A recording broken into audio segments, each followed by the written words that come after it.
രാജേഷ്. നമസ്കാരം. Good morning. Good morning. ഒരു നല്ല ഒരു പ്രഭാതം ത്തിലേക്ക് ഉറങ്ങി എണീച്ചു അല്ലേ രാജേഷ്? ഞാൻ എന്തിന്റെ വിശേഷങ്ങള്?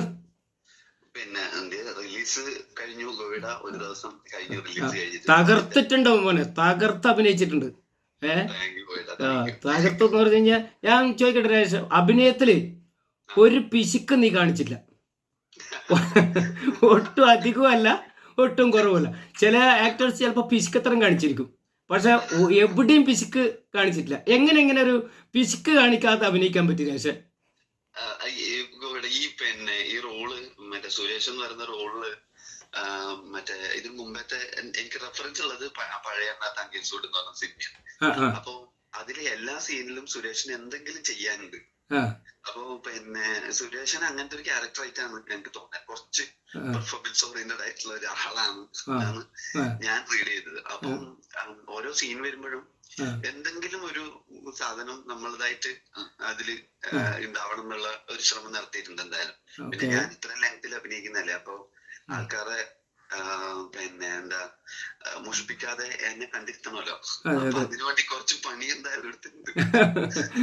ഓക്കെ രാജേഷ്, ഞാൻ ആരോട് കമ്പയർ ചെയ്യുന്നതല്ല, ഇമിറ്റേറ്റ് ചെയ്യുന്നതൊന്നും പറയുന്നില്ല. പക്ഷെ ഞാൻ ഇടക്ക് കണ്ട ആവേശം എന്നുള്ള ഫഹദ് ഫാസിലിന്റെ ഒരു ആക്ടിങ് ഈ പാറ്റേൺ ഉണ്ട്. കംപ്ലീറ്റ് ആക്ടറുടെ സിനിമ എന്നാണ് ഞാൻ അതിനെ കുറിച്ച് പറയാം. ഏതാണ്ട് അതേ എഫേർട്ട് അല്ലെങ്കിൽ അതേ എനർജി, അതേ ഫോഴ്സ് എന്നൊക്കെ പറയാവുന്ന ഒരു ഇതല്ലേ ബോഡിയിൽ. അത് തുടക്കം മുതൽ ആദ്യത്തെ ഓട്ടോറിക്ഷയിൽ വന്ന് ഇറങ്ങുന്നത് മുതൽ അവസാനത്തെ ഷോട്ട് വരെ, അവസാനത്തെ സീൻ വരെ രാജേഷിന് അത് കീപ്പ് ചെയ്യാൻ പറ്റി. ഈ 100 ദിവസത്തെ ഷൂട്ടിങ്ങിനിടയിൽ ഈ ഒരു ബോഡി ലാംഗ്വേജും അതിന്റെ ഒരു ഇപ്പൊ ഡയലോഗ് ഡെലിവറി ഡബിങ് ആണെങ്കിൽ പോലും ആ ഡയലോഗ് ഡെലിവറി വരെ ഷൂട്ടിങ്ങിന്റെ ഇടയിൽ ഇതുവരെ നമുക്കത് ഫീൽ ചെയ്യുന്നു. എങ്ങനെയാണ് ഇത് ഈ 100 ദിവസം ഇത് ഇങ്ങനെ കീപ്പ് ചെയ്യാൻ പറ്റിയത്?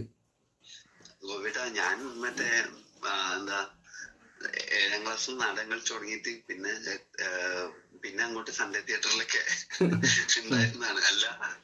എല്ലാ എന്തെങ്കിലും ഇപ്പൊ നല്ലതൊക്കെ പറയുന്നുണ്ടെന്നുണ്ടെങ്കിൽ ആ കാലഘട്ടത്തിൽ പറഞ്ഞു കൊടുക്കും. അപ്പൊ ആ ഒരു നമ്മള് എന്താ അറിയാതെ നമ്മളെ എങ്ങനെയോ ട്രൈ ചെയ്തിട്ട് തോന്നുന്നു അങ്ങനത്തെ കാര്യങ്ങളിൽ. തീർച്ചയായിട്ടും അങ്ങനെ അറിഞ്ഞുകൊണ്ട് ചെയ്തതല്ല. ആ സാധനം എന്തെങ്കിലും രീതിയിൽ അത് നന്നാവുന്നുണ്ടെന്നുണ്ടെങ്കിൽ അങ്ങനെ ഒരു വർക്കാണ് അതാവും. അത് ശരി. എന്തായാലും ഞാൻ നേരത്തെ പറഞ്ഞ പോലെ അപ്പൊ ഈ പഴയ വളർന്ന അഭിനയ കളരിയുടെയൊക്കെ ഒരു എനർജി അത് ഇപ്പോഴും അതേപോലെ തന്നെ ഉണ്ട്, തിയേറ്ററിൽ നിന്ന് കിട്ടിയ ഒരു എനർജി അല്ലേ?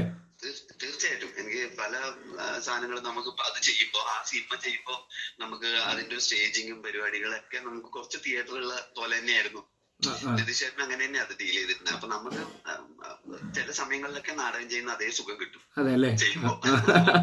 പക്ഷെ എന്നിട്ട് പോലും എവിടെയെങ്കിലും ഞാൻ പേടിച്ചുകൊണ്ട് നെഞ്ചത്ത് കൈവച്ചിട്ട്, അതായത് നിന്നോടുള്ള ഒരു ഇഷ്ടം കൂടി ഉണ്ടല്ലോ, സിനിമയോടുള്ള ഇഷ്ടമുണ്ട്, നിന്നോടുള്ള ഇഷ്ടമുണ്ട്, നെഞ്ചത്ത് കൈവച്ചിട്ട് എവിടെയെങ്കിലും എന്റെ ഭഗവാനെ നാടകം കയറി വരല്ലേ എന്ന് ഞാൻ ഇങ്ങനെ സൂക്ഷ്മമായി ശ്രദ്ധിച്ചുകൊണ്ടായി. അപ്പൊ അത് ഏതെങ്കിലും അയലത്ത് വരാതെ നീ സൂക്ഷിച്ചിരുന്നു എന്നുള്ളതാണ് എന്നെ സംബന്ധിച്ച് ഭയങ്കര അഭിമാനമായി തോന്നുന്നു. അഭിമാനം എന്ന് പറഞ്ഞാൽ നിന്റെ ഒരു വളർച്ചയിലുള്ള ഒരു സന്തോഷമായിട്ട് തോന്നുന്നു. ഇനി അതല്ല, ഞാൻ ഒരു സാഹിത്യം കലർന്നിട്ട് ഒരു ചോദ്യം ചോദിക്കുന്നത്.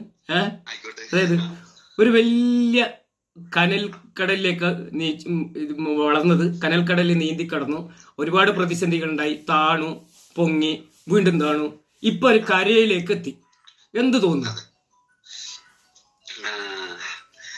എനിക്ക് എന്ത് പറയേണ്ടതെന്ന് അറിയില്ല വീട്. നമ്മൾ ഒന്ന് ആഗ്രഹിച്ചു തുടങ്ങി, ആഗ്രഹം പോലും ആരോട് പറയാൻ പറ്റാത്തൊരു അവസ്ഥ എന്നാണ്.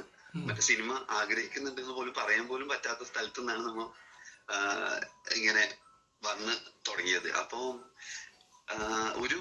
അങ്ങനെ ആദ്യകാലത്തൊന്നും ഒരു പ്രതീക്ഷ, അങ്ങനെ ഞാൻ സിനിമക്കാരനാവും എന്ന് പറഞ്ഞിട്ട് ഇറങ്ങിയിട്ടുണ്ടെന്നുണ്ടെങ്കിലും അങ്ങനെ നടക്കും എന്നുള്ള ഒരു പ്രതീക്ഷയൊന്നും ഭയങ്കരമായിട്ടൊന്നും ഉണ്ടായിരുന്നില്ല. പക്ഷെ എന്താ ഇത് ഞാൻ സൺഡേ തന്നെയാണ് അങ്ങനെ സിനിമ കണ്ടു തുടങ്ങി. ഞാൻ ചിൽഡ്രൻസ് ഓഫ് ഹെവൻ നമ്മൾ എല്ലാ സിനിമകളും കാണുന്നതിന്റെ കൂടെ സൺഡേയില് 3 സീരിയലുകൾ ഉണ്ടായിരുന്നു നമുക്ക്, ലോക സിനിമകളുടെ.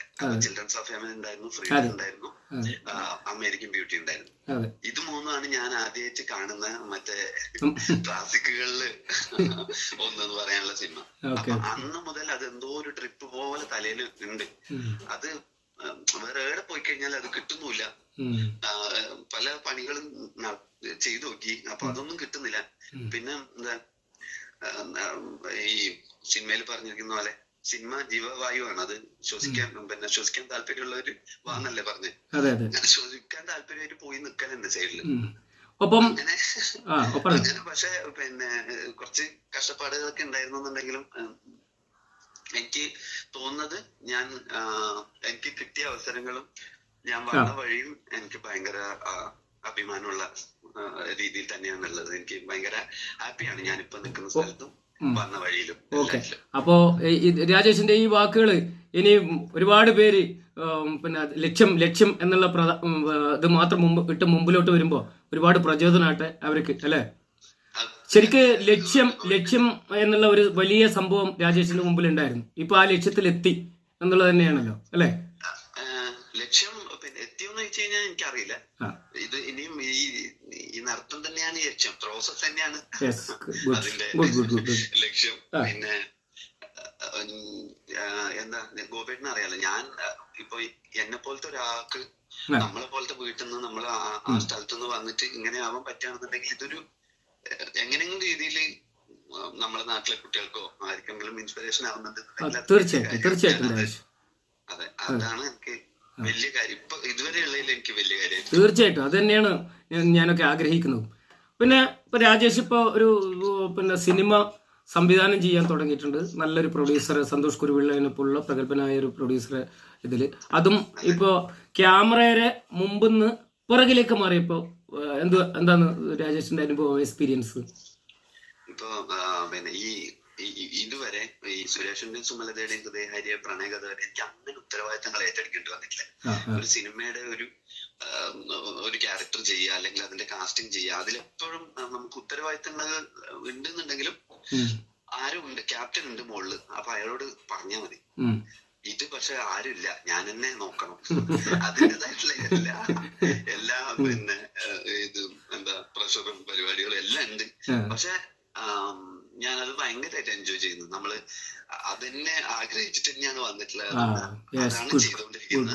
അതുകൊണ്ട് ഞാൻ കുറച്ച് ദിവസങ്ങളായി ഷൂട്ട് ചെയ്തുകൊണ്ട് പാലക്കാട് ഭയങ്കര ചൂടായിരുന്നു. പിന്നെ ഷൂട്ട് ചെയ്യാൻ ഭയങ്കര ബുദ്ധിമുട്ടായിരുന്നു. എല്ലാരും ഇടക്കിടക്ക് മറ്റേ അസുഖമെല്ലായിട്ട് വീഴുമായിരുന്നു. അങ്ങനത്തെ കണ്ടീഷനിലാണ് ഷൂട്ട് ചെയ്തത്.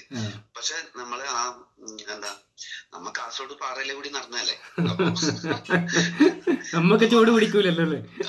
തലയിലുള്ള അകത്ത് ചൂടല്ലാതെ ശരീരത്തിന് ചൂട് പിടിക്കൂലേ അല്ലേ? അങ്ങനെ അതങ്ങ് മെയിൻറ്റെയിൻ ചെയ്ത് പോയി. ഇപ്പൊ അതിനൊരു 10 ദിവസം കൂടെ ഷൂട്ട് ഉണ്ട്. അത് ഇതിന്റെ തിരക്ക് കഴിഞ്ഞ ഉടനെ ഷൂട്ട്. എന്തായാലും രാജേഷ് സിനിമയുടെ ക്യാമറയുടെ പിറകിലായാലും മുമ്പിലായാലും ഒരു സ്പേസ് തെളിയിച്ചു കഴിഞ്ഞു. ഇനി കൂടുതൽ ഉയരങ്ങളിലേക്ക് പോവും. ഷാജികുമാർ എന്ന പ്രശസ്തനായ കഥാകൃത്തിന്റെ ഒരു കഥ കൂടി രാജേഷ് സംവിധാനം ചെയ്യുന്നുണ്ടെന്നാണ് ഞാൻ അറിഞ്ഞത്. ഏതായാലും അതിനു മുമ്പ് തന്നെ പെണ്ണും പൊറാട്ടും പ്രേക്ഷകർക്ക് മുമ്പിലെത്തും. എവിടെയായാലും ഞാനും ഒരു 2 വർഷം മുമ്പ്, ഒരു പക്ഷെ 3 വർഷമായോ എന്നറിയില്ല, ഫേസ്ബുക്കിൽ എഴുതിയിരുന്നു, താമസിയാതെ തന്നെ ഈ ചെറുപ്പക്കാരൻ സംവിധായകൻ എന്നുള്ളൊരു ബോർഡുമായി നമ്മുടെ സ്ക്രീനിൽ പ്രത്യക്ഷപ്പെടും എന്നുള്ളത് ഇത് ഓർമ്മയുണ്ടായിരുന്നു. ഏതായാലും അത് യാഥാർത്ഥ്യമാകും. അത് ഏതായാലും യാഥാർത്ഥ്യമാവട്ടെ. എല്ലാവരും പോരാട്ടങ്ങളിലൂടെ മുന്നോട്ട് പോവുകയാണ്. രാജേഷും അങ്ങനെ തന്നെ വിജയത്തിലേക്ക് എത്തിക്കഴിഞ്ഞു. ഇനി കൂടുതൽ വിജയങ്ങൾ ആഗ്രഹിക്കുകയാണ് ഞങ്ങളൊക്കെ.